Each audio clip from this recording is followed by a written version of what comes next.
أعوذ بالله من الشيطان الرجيم بسم الله الرحمن الرحيم الحمد لله رب العالمين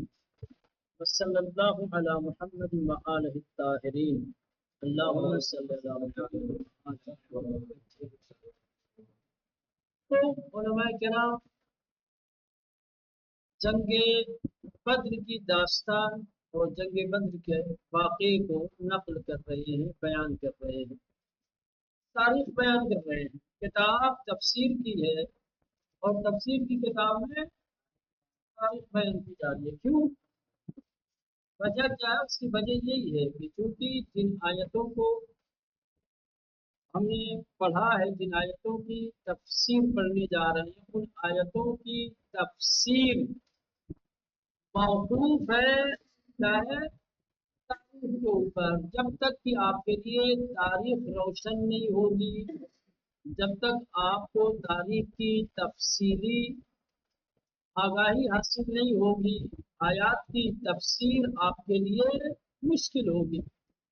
تو آیات کی تفسیر کو سہل اور آسان بنانے کے لیے، واضح کرنے کے لیے کیا ہے کہ جنگ بدر کی داستان، اس کی تاریخ بیان کر رہے ہیں۔ ٹھیک، تو جنگ بدر کا خلاصہ جو ابھی تک ہم نے پڑھا ہے، اگر اس کا خلاصہ کیا جائے تو اس طریقے سے کیا جا سکتا ہے کہ ابو سفیان مکے کے بہت سارے لوگوں کے ساتھ شام تجارت کے لیے گیا، وہاں سے بہت سارے معلوم تجارت لے کر کے واپس آ رہا تھا۔ پیغمبر کو خبر بھی نہیں، تو پیغمبر نے بھی اعلان کیا کہ بھائی لوگ مدینہ چھوڑو، نکلو، اور اس طریقے سے دشمن کے قافلے پہ حملہ کر کے ان کا معلوم تجارت ہمیں حاصل کرنا ہے، معلوم تجارت ہمیں اپنے قبضے میں لینا ہے۔ ابو سفیان کو پہلے سے بھی وہ یہ خیال کر رہا تھا، اس کے بعد اس ذہن میں یہ بات تھی کہ ایسا ہو سکتا ہے کہ مسلمان ہمارے اوپر حملہ کریں۔ دوسری طرف مدینے کے ایک مخبر نے آ کر کے ساری بات بتا بھی دی۔ اس نے کیا کیا؟ کیا مسلمانوں سے جنگ کرنے کے لیے، کہ بھی تو تجارت کر کے آ رہے تھے، کوئی جنگ لڑنے تو گئے نہیں تھے کہ چلو بھائی مسلح ہو کر کے واپس آ رہے ہوں اور کسی لشکر کا مقابلہ کر سکے۔ ٹھیک ہے، تو فوراً ایک شخص کو قاصد بنا کر کے مکہ بھیجا، اور ایک فجی حالت میں، عجیب حالت میں، ہے نا، تاکہ اس طریقے سے اونٹ کے ناک کان کاٹو، اپنے کرتے آگے پیچھے سے پھاڑو، اور سوار ہو کر کے چلے جاؤ مکہ، جا کر کے مکے والوں کو خبر دو تک۔ تو اس لیے کہ جب تمہیں اس حال میں دیکھیں گے تو کیا ہوگا مولانا؟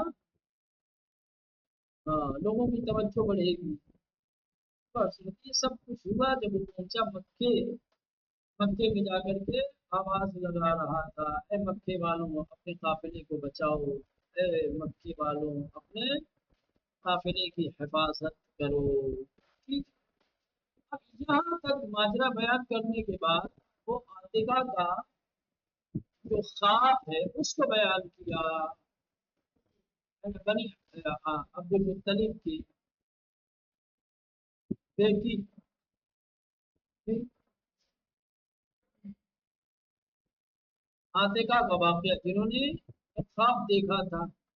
پورا خواب جو ہے کل بیان کیا گیا کہ کس طریقے سے ایک بچہ اپنا خواب دیکھا تھا کہ کوئی آواز دے رہا ہے کہ اپنی قتلگاہ تک پہنچو، اور یہ آواز دیتے ہوئے منادا کوہ ابو قبیس کی بلندی پہ گیا، وہاں ایک بڑے پتھر کو ہاتھ لگایا تو وہ پتھر ٹکڑے ٹکڑے ہو گیا، پھر اس کا ہر ٹکڑا مکے کے ہر شخص کے گھر سے آ کر کے ٹکرایا۔ ٹھیک، اور پھر مکے کی گلیوں سے خون جاری ہوا۔ یہ سارا خواب جو دیکھا تھا انہوں نے جب بیان کیا تو یہ پورا واقعہ، اور یہ جو کچھ خواب دیکھا تھا، یہ خواب لوگوں کے درمیان گردش کرنے لگا، ایک دوسرے تک یہ بات پہنچنے لگی۔ جب ابو جہل کے پاس یہ بات پہنچی تو ابو جہل نے کہا کہ یہ دوسری پیغمبر ہے کیا؟ بنی ہاشم میں یہ کوئی دوسرا نبی آ گیا ہے جو اس طریقے کی خبریں دے رہا ہے، اس طریقے کے خواب کے بعد صورت اس نے کہا کہ 3 دن کی ہم فرصت دیتے ہیں، 3 دن کا موقع دیتے ہیں، جو خواب تم بیان کر رہی ہو اگر اس خواب کا کی کوئی تعبیر ظاہر نہیں ہوئی تو ہم اعلان کر دیں گے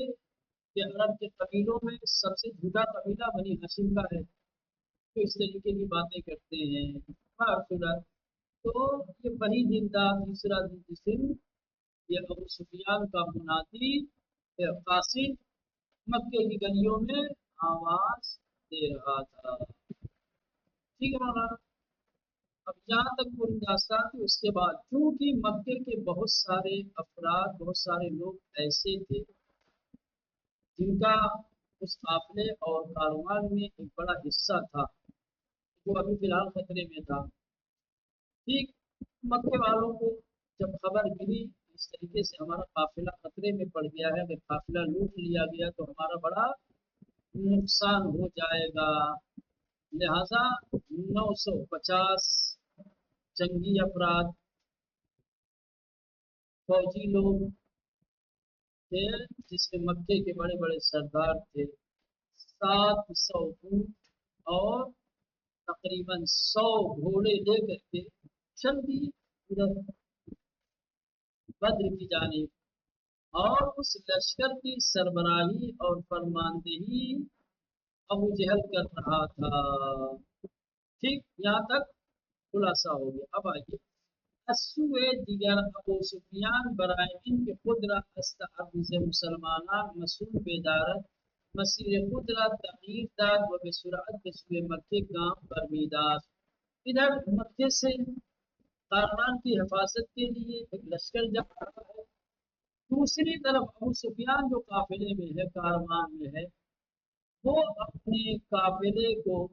مسلمانوں کے تعرض سے، مسلمانوں کے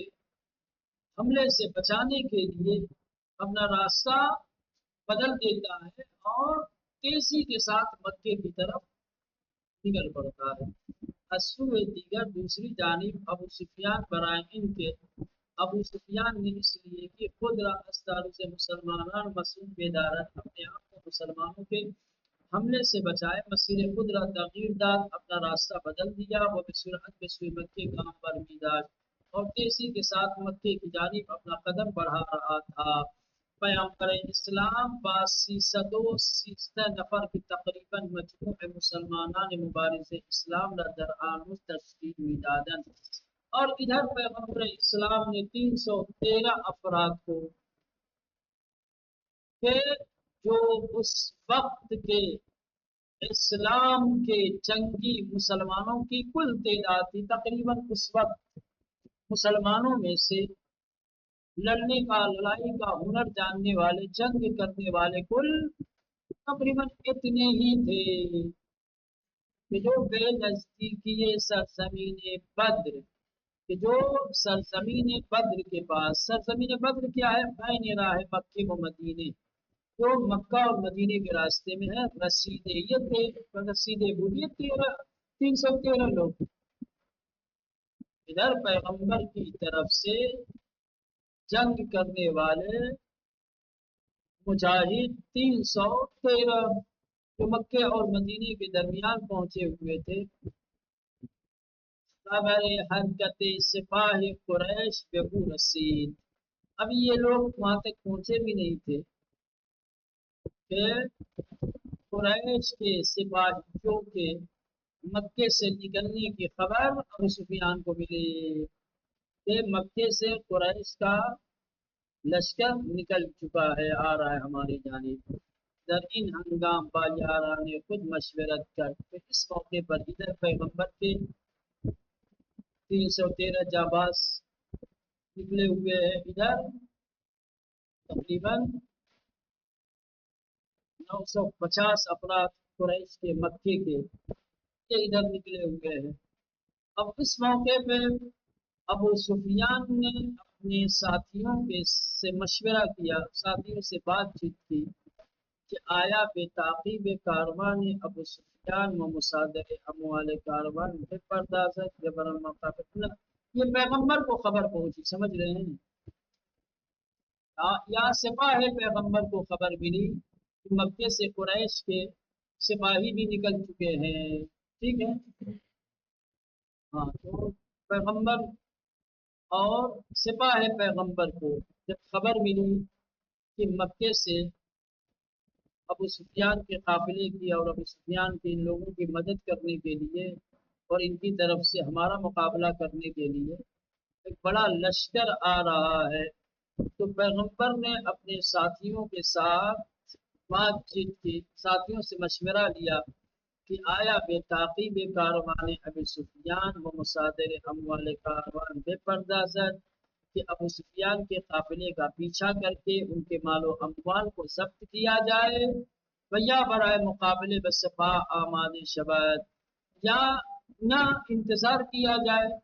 کہ قریش کے سپاہی آ جائیں تو ان سے مقابلہ کیا جائے۔ اس وقت ہمیں کیا کرنا چاہیے؟ کیونکہ دو طرف قافلہ ہے، ایک طرف تجارتی قافلہ اور کاروان، دوسری طرف لشکر، تو ہمیں کیا کرنا چاہیے؟ قبل اس کے کہ لشکر آئے ابو سفیان کا، ہم ابو سفیان کے قافلے پہ حملہ کر کے ان کے مال کو ضبط کر لیں، یا نہ ابھی انتظار کیا جائے، قریش کے سپاہیوں کو بھی آ لینے دو، پھر ان سے بھی مقابلہ ہوگا۔ تو پیغمبر جب یہ مشورہ کیا، یہ بات چیت کی، جب یہ مقابلے با سپاہ دشمن نہ ترجیح دادن، کہ گروہ نے، جماعت نے، کچھ لوگوں نے دشمن کے سپاہیوں سے مقابلہ کرنے کو ترجیح دی، کہ ہمیں دشمن کے سپاہیوں سے لڑنا چاہیے، ابھی ہمیں انتظار کرنا چاہیے کہ وہ آ جائے، تو ایسا نہ ہو کہ ہم اس قافلے پہ حملہ کریں اور ادھر پیچھے سے وہ لوگ آ کر کے ہمیں شکست دے دیں۔ تو جب یہ مقابلے با سپاہ دشمن را ترجیح دادر، کچھ لوگوں نے دشمن کے لشکر کے ساتھ، سپاہیوں کے ساتھ مقابلہ اور جنگ کرنے کو ترجیح دی، بلے گروہ ہی از انکار اکراہ داشتن، لیکن کچھ لوگ اس کام کو ناپسند کرتے تھے، کچھ لوگوں کو ناگوار تھا کہ وہ دشمن کا مقابلہ کرے، ترجیح بھی دادن کی کاروان را تعقیب کنن، بلکہ یہ لوگ اس بات کو ترجیح دے رہے تھے کہ ہمیں ابو سفیان کے قافلے کا پیچھا کرنا چاہیے۔ تو اب یہ جو پیغمبر کے ساتھی تھے وہ اسلامی جنگجو تھے، جو اسلامی مجاہد تھے، ٹھیک، اب ان میں دو طریقے کے، دو خیالات کے لوگ دو حصوں میں بٹ گئے۔ کچھ لوگوں کا خیال یہ تھا، کچھ لوگوں نے یہ رائے دی کہ ہمیں دشمن کے سپاہیوں سے لڑنا چاہیے، سفیان کے قافلے کو چھوڑو۔ ایک گروہ یہ کہتا تھا کہ نہیں، ہمیں ابو سفیان کے قافلے کا پیچھا کرنا چاہیے، دشمن سے لڑنے کی نہیں سوچنی چاہیے ابھی۔ تو اس طریقے سے مسلمان دو حصوں میں بٹ گئے۔ دلیل آنہا ہم ہن بود کہ ماں بے ہنگامے بیرون آمدن از مدینے بے قصد مقابلے بے سپاہ مکے نہ بودی۔ اب یہ جو لوگ کہہ رہے تھے کہ ہمیں ابو سفیان کے قافلے کا پیچھا کرنا چاہیے، ان کے پاس دلیل یہ تھی کہ جب یہ مدینے سے نکلے تھے تو جنگ لڑنے کے لیے تھوڑی نکلے تھے کہ دشمن کے مجاہدوں سے، دشمن کے سپاہیوں سے ہمیں لڑنا ہے، مسلحانہ جنگ کرنی ہے۔ وہ تو ابو سفیان کے قافلے سے مقابلہ کرنے کے لیے، ان کے مال و اموال کو مصادرہ کرنے کے لیے نکلے تھے نا۔ تو ان لوگوں نے یاد بھی دلایا کہ بھائی کیوں دشمن سے لڑنے کی سوچ رہے ہو؟ ہم کوئی دشمن سے لڑنے تو آئے نہیں ہیں، ہم ابو سفیان کے قافلے پہ حملہ کرنے کے لیے، ان کے مال کو غارت کرنے کے لیے آئے تھے، تو ہمیں اسی کے پیچھے جانا چاہیے۔ تو کچھ لوگ یہ دلیل دے رہے تھے کہ ہم مدینے سے دشمن کے یا مکے کے سپاہیوں کے مقابلہ کرنے کی نیت سے تو ہم آئے نہیں ہے، وہ آمادگی رسمی برائے درگیری بآنہا نہ داری، اور ان کے ساتھ مقابلہ کرنے کی ہمارے پاس کوئی جنگی تیاری بھی نہیں ہے، نہ اسلحہ لے کر کے آئے ہیں، نہ جانور لے کر کے آئے ہیں، نہ کوئی لشکر ترتیب دیا ہے نا، در حالی کہ آنها با پیشبینی قطعی و آمادگی کافی برای جنگ به سوی ما می آیند، جبکہ ہمارے خیال سے اور ہمارا یہ یقین ہے کہ دشمن کا جو لشکر آ رہا ہے وہ ہمارے ساتھ لڑنے کے لیے آ رہا ہے۔ بڑا فرق ہے، ہمارے پاس جو ہے لڑنے کا کوئی انتظام نہیں، جنگ کے ارادے سے آئے ہی نہیں ہے۔ ٹھیک،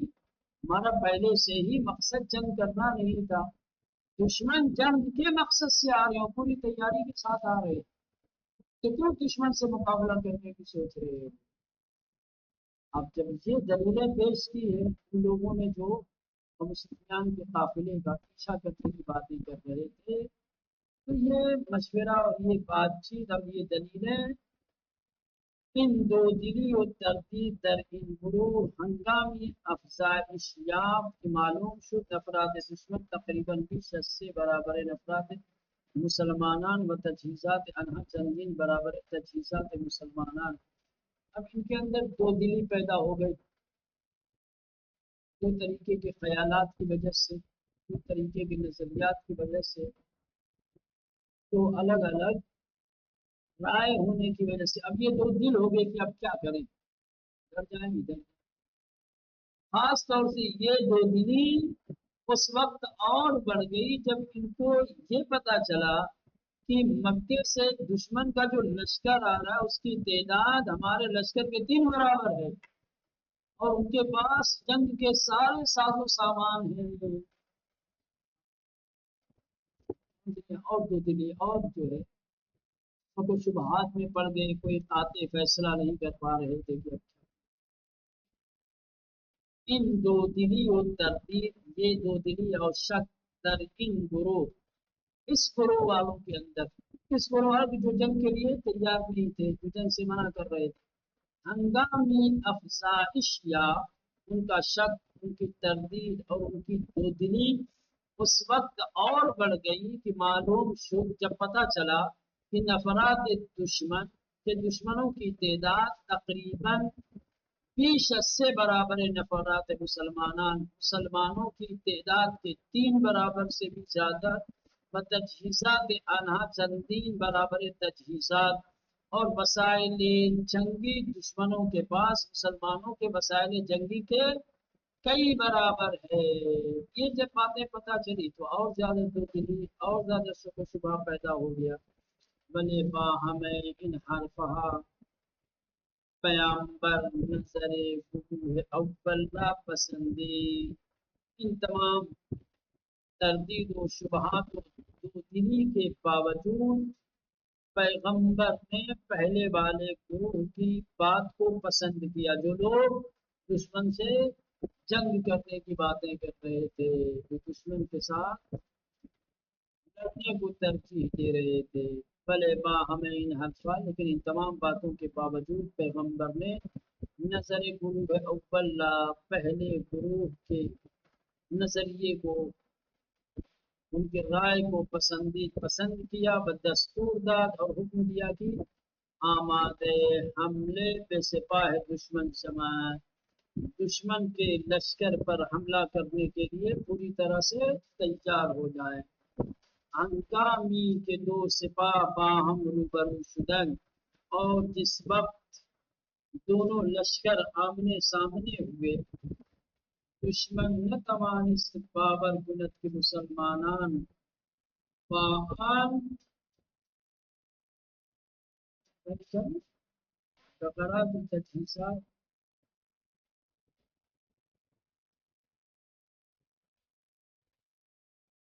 نفرات و تجہیزات کم، نفرات ہونا کہ باپ کو جو ہے نقطہ دے دیا اس کے اوپر ہونا چاہیے، آپ میں بھی ہے فقرات نہیں، نفرات کیا ہے؟ فان نفرات و تجہیزات کم بے میدان آمدیان، اب جب دونوں لشکر آمنے سامنے ہوئے، دشمن کے لشکر نے جب اسلام کے سپاہیوں کو دیکھا، مسلمانوں کو دیکھا کہ بھئی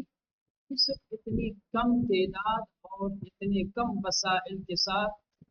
میدان میں اترے ہوئے ہیں، ان کو یقین ہی نہیں ہو رہا تھا ایسے کیسے ہو سکتا ہے اتنے بڑے لشکر کا مقابلہ کرنے کے لیے اتنے مختصر لوگ، ہمارے پاس کتنے سارے وسائل جنگی اور ان کے پاس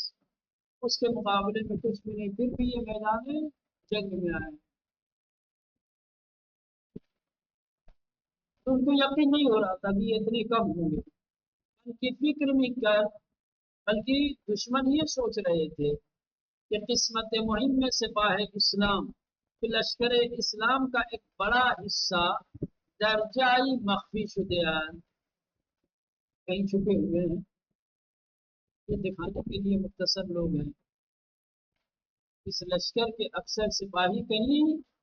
چھپے ہوئے ہیں، چھپ کر کے حملہ کر سکتے ہیں تاب موقع حملے خود را بے طور غافل گیرانے، تاکہ موقع پا کر کے ہمیں غفلت میں ڈال کر کے اپنا حملہ شروع کر دیں، لذا شخصی را برائے تحقیق فرستادن، اس طریقے سے مکے والوں کو آگاہ کرنے کے لیے ادھر قاصد بنا کر کے بھیجا تھا۔ اب ان کو یقین نہیں ہو رہا کہ اتنے کم ہم سے مقابلہ کرنے کے لیے آئے ہوئے ہیں، یقیناً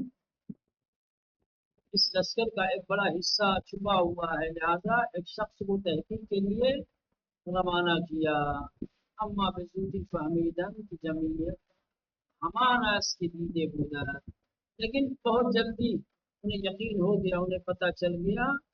کہ لشکر اسلام کی جمعیت وہی ہے جو وہ دیکھ رہے ہیں، بالکل اتنی ہی ہے، کوئی چھپا ہوا نہیں ہے۔ وَأَسْتَرَ فِيهَا منطور کی گفتگ جب کی از مسلمانان در بحثت و ترس فرو رفتے ہوتا، دوسری جانب جیسا کہ بتایا جا چکا ہے کہ مسلمانوں کا ایک گروہ ڈر اور خوف میں ڈوبا ہوا تھا، اصرار داشتن کی مبارزے باقی گروہ عظیم، اور جو اس بات کے کا اصرار کر رہے تھے کہ اتنے عظیم لشکر کے ساتھ مقابلہ کیسے کیا جائے گا کہ ہج کونے موازنی با آنہا نہ دارد، اتنے عظیم لشکر کے مقابلے میں چھوٹا سا لشکر جن کا مقابلہ اور موازنہ بھی بیکار ہے کرنا، اصلاً اس میں عافیت نہیں ہے، اس میں صلاح نہیں ہے کہ جنگ کے لیے آمادہ کیا جائے، جنگ لڑی جائے، بلے پیغمبر با این وعدے الہی آنہا را دل گرم صاف و بوف، لیکن پیغمبر نے اللہ کے کیے گئے وعدے کے ذریعے سے ان کو دل گرم کیا، ان کی حوصلہ افزائی کی۔ وہ وعدے الہی کیا تھا کہ خدا بند بمن وعدے داد کہ بر یکی از دو گروہ فیروز خواہد شد، کہ اللہ نے مجھ سے وعدہ کیا ہے ان دو گروہ میں سے ایک گروہ کے ساتھ ہم کامیاب ہو جائیں گے، یا بر کاروان قریش یا لشکر شان،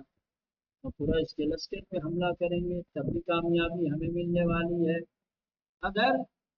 ان کے فوج پہ ان کے لشکر پہ کریں گے تب بھی، خدا کا وعدہ ہے کہ پیروزی تمہاری ہے،